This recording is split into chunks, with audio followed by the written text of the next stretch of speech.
My dad texted me at 2 in the morning, a message I hadn't seen in a year. We need to talk. But the last time he spoke to me was on my graduation when he handed me a box with a one-way bus ticket inside and said, "Good luck out there." My sister laughed. I hugged my mom and walked away without a word. They had no idea I was the youngest co-founder of a $40 million tech company. A week after my face hit national TV, my family showed up at my company's door. But the real shock wasn't that they came back. It was what they brought with them. My name is Lena Hart, and for most of my life I learned how to make myself small inside my own family. Not because I wanted to disappear, but because disappearing was usually the safest option. If you grew up with a dad like Robert Hart, you'd understand. He loved control the way some people love coffee daily, unquestioned, and taken for granted. He used to tell me that computers were a hobby, not a future. That security work was nonsense. That I should find something practical like my younger sister Maya, who somehow managed to be perfect simply by existing. She's 2 years younger than me, all sunshine and charm, the kind of daughter my dad bragged about at neighborhood barbecues. And honestly, for a long time, I didn't blame her for fitting so easily into a world that rejected me. My mom, Elise, tried to bridge the gap. She's gentle, soft-spoken, the kind of woman who apologizes for taking up air. She loved me quietly, almost secretly, but she'd lived under my father's rules for so long that asking her to stand up for me felt like asking the wind to hold its shape. Our house in Seattle looked perfect from the outside, fresh paint-trimmed hedges, wide windows catching the morning sun, but inside it always felt a little cold. Conversations tiptoed around my dad's moods. Achievements were measured against Maya's shining path, and my own ambitions. They were treated like a phase I would eventually outgrow. So I worked late nights, long hours, every part-time job or lab shift I could pick up. Anything that kept me moving forward without needing their approval. That's how I met Ethan Cole, my closest friend, and the only person who treated my mind like it mattered. He's my age, brilliant in the kind of way that makes people nervous, and the first one who said something like, "Lena, you know you're building something real, right?" He understood me long before anyone else tried. Still, I never told my family about the startup Ethan and I were building in Denver. Not the long nights, not the early breakthroughs, not the investors, not the moment someone valued our work at $40 million. They didn't know because I didn't offer the information, and because they never asked. That summer, as graduation approached, I kept hoping maybe this time would be different. Maybe they'd show up early. Maybe they'd look at me and see someone worth celebrating. Maybe for once I wouldn't feel like a guest in my own family. But people like my dad don't change in a single season. And on the morning of my graduation, I was about to learn just how far he'd go to remind me of my place. Graduation morning looked like a postcard sunlight spilling over the quad purple gowns, fluttering in the breeze, families carrying flowers big enough to hide behind. I remember clutching my cap so tightly my knuckles went white. Everyone around me buzzed with pride, joy, celebration. I kept scanning the crowd, telling myself they were just running late, that maybe this time my family would surprise me. They didn't. They walked up 15 minutes after the ceremony should have started, my dad in front shoulders stiff like he had better places to be, my mom trailing behind him giving me a soft, apologetic smile, Maya clicking across the pavement in heels like she was arriving at a photo shoot. She took off her sunglasses and looked me up and down with a grin that wasn't quite friendly. They didn't bring flowers, they didn't bring a card, not even a, "We're proud of you." Dad glanced at me and said, "Stand straighter for the photos." No hello? No warmth, just a directive. And stupidly, I still wanted it to mean something. I still wanted the picture to be proof that maybe deep down there was a version of us where I belonged. After the ceremony, I watched students fall into their parents' arms, cry into bouquets, shout with joy. I watched a father scoop his daughter off the ground and spin her. A mother pressed a letter into her son's hands, telling him she'd kept it for this day. Everywhere around me, pride was loud and unashamed. Then my dad called out, "Lena, over here."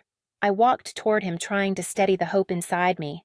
He handed me a box, light, small, wrapped in plain brown paper. "Open it," he said.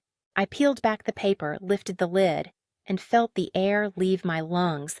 A one-way bus ticket, Seattle to Denver. Departing that night. What? What is this? My voice barely worked.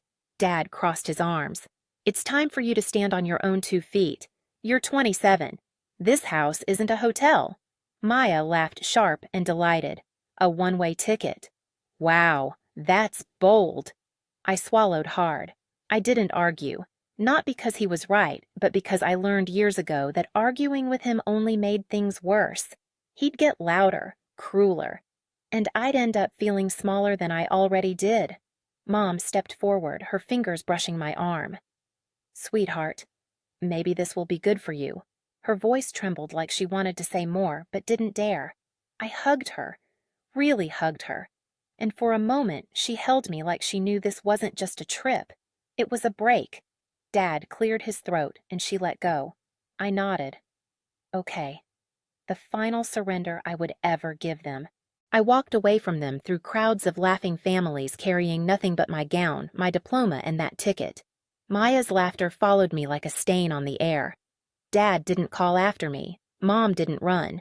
They watched me leave as if I were luggage they'd finally sent on its way. But the thing is, they thought they were pushing me out of their world. They didn't know I'd been building a new one without them, and that bus ticket meant to exile me was about to deliver me straight into the life they never imagined I could have. The bus pulled out of Seattle just as the sky softened into that pale gold that always made the city look gentler than it really was. I sat by the window, my gown folded across my lap, the box with the ticket tucked deep in my backpack, like a reminder of what I was leaving behind. For the first hour, I stared at the passing trees without really seeing them. My chest felt tight, but not in the way I expected. It wasn't grief. It wasn't panic. It was release. Slow, quiet, surprising. Somewhere between Olympia and the Oregon border, my phone buzzed. Ethan, my closest friend, my co-founder, the only person who knew who I truly was. "Where are you?" his message read. "Please tell me you didn't stay with them after everything." I hesitated before typing back. "On a bus, headed to Denver. Long story. I'll explain tonight." 3 dots appeared instantly. "A bus, Lena." What happened? I stared at the screen, my throat tightening. I almost told him everything. The box, the laughter, the exile disguised as tough love. But the words wouldn't come. Not yet. "I'm okay," I finally sent. "Just give me a few hours." When the bus lights dimmed and the cabin grew quiet, a strange truth settled in my bones. I wasn't heading into uncertainty. I was heading home. Denver had been my secret life for 3 years. Long nights building prototypes, coded systems that caught the attention of major institutions' meetings with investors who believed in us before anyone else did.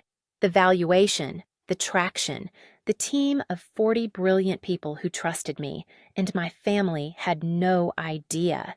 The next 12 hours blurred by highway lights, gas station stops, strangers sleeping with their heads against windows. But the moment the bus rolled into Denver, fatigue cracked open into something else: anticipation. Ethan was waiting for me in the station parking lot, hands shoved into his hoodie pockets, curls messy like he'd run his hands through them too many times. When he saw me with just one backpack, his face tightened. "This is all you brought?" he asked. I forced a laugh. "It's enough." His jaw set with quiet anger on my behalf, not at me. But he didn't push. "Come on," he said gently. "Let's go home." The drive through downtown felt unreal. Neon reflections slid across the windshield. Denver buzzed with late-night energy, alive in a way Seattle never felt to me. But nothing hit harder than the sight of the tower, the building I had helped design. Blue-black glass rising into the night floors, glowing like constellations. Our tower. When we stepped into the elevator, Ethan gave me a sideways glance. "There's something we need to do before you crash." "What?" The elevator doors opened on the 15th floor. Lights exploded. Confetti cannons popped. Cheers erupted. Someone yelled, "She's here!" 40 people rushed toward me with a graduation crown, sunflowers, a cake shaped like a computer chip. Warmth flooded my chest so fast it hurt. For the first time in my life, celebration didn't feel foreign. It felt deserved. Ethan leaned close and whispered, Thought it was time someone gave you the graduation you earned. I swallowed hard. Thank you. No one has ever done this for me. Get used to it, he said. But later that night, after everyone left and the music faded, I found myself staring at the Denver skyline from the balcony of my apartment. The wind brushed my hair, the city glowed below, and my phone lit up again. My dad. A new message. Short, cold. Where are you staying? We need to talk. The man who handed me a one-way bus ticket was now asking questions like he had a claim on me. I didn't answer, not yet, but the shift inside me, the line I was drawing, was already starting to deepen. 2 days after the team surprised me, Denver felt different, sharper, louder humming, with a kind of pressure I couldn't shake. Our reveal event was approaching fast. Sentinel, the system Ethan and I had been quietly building for years, was finally going public. Government agencies were already circling. Journalists were sending request after request. Investors wanted meetings. It felt like standing on the edge of a wave about to break. But the real storm was coming from Seattle. My dad had messaged again, then Maya. Then numbers I didn't recognize. I ignored all of them. But when my mom called her name, glowing softly across my phone screen, I froze. Ignoring my dad was easy. Ignoring Maya was easier. But my mom. Her silence had been a wound all my life, but her voice had always been the one soft place in that house. I answered. The second the line opened, I heard her crying. Not the sharp, guilt-laced crying my dad used to weaponize, but the small, breaking sobs of someone carrying too much. Lena. Are you safe? Her voice shook. My throat tightened. I'm fine, Mom. She exhaled like she'd been holding her breath all day. Your father is pretending not to be worried, but I know he is. I didn't respond. I didn't get to hug you properly. You left so fast. I don't know if we handled things the way we should have. You don't say I thought, but all I said was I'm okay. She hesitated. Are you staying with someone? Do you have a place? Do you need money? I have some saved. My chest cracked. She was offering what little she had not, because she believed I needed it, but because caring for me in secret was the only rebellion her marriage allowed. I'm working, Mom, I said gently.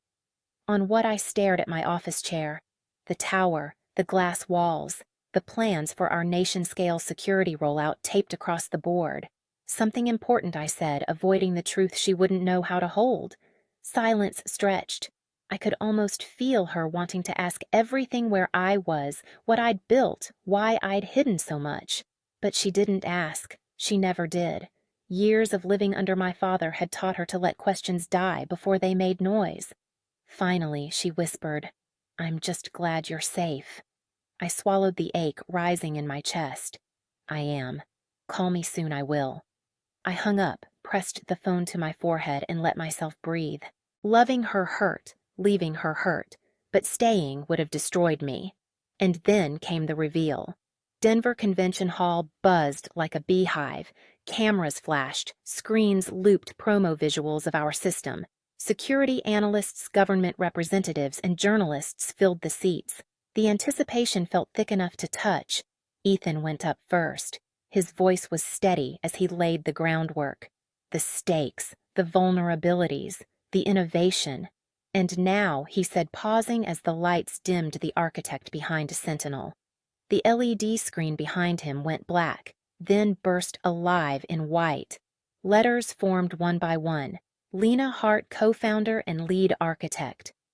The spotlight snapped onto me. For a split second, the world held its breath.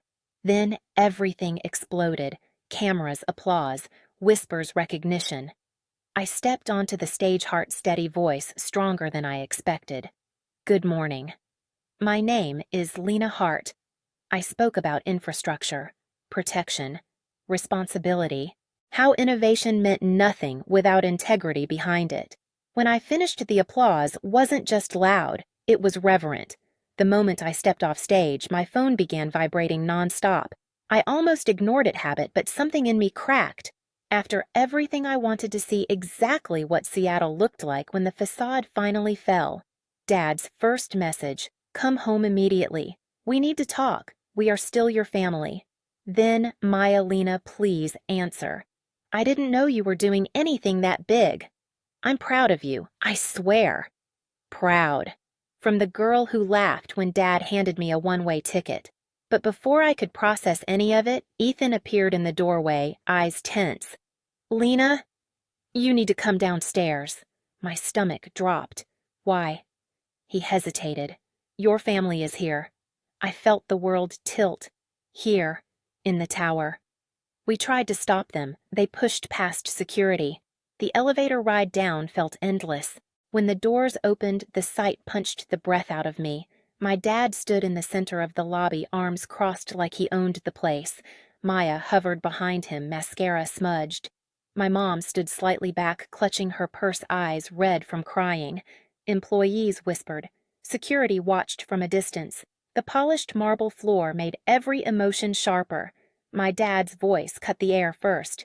Lena, we need to talk as a family. I didn't move. I don't think we do. His jaw tightened. We raised you. You owe us the courtesy of a conversation. There it was, ownership disguised as love. I stepped closer, my voice steady. I don't owe you anything except the truth. And the truth is simple, I'm done being controlled.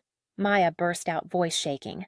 I'm sorry, Lena. I was jealous. Dad always expected me to shine when you dimmed. I went along with it. I know it hurt you. I was awful.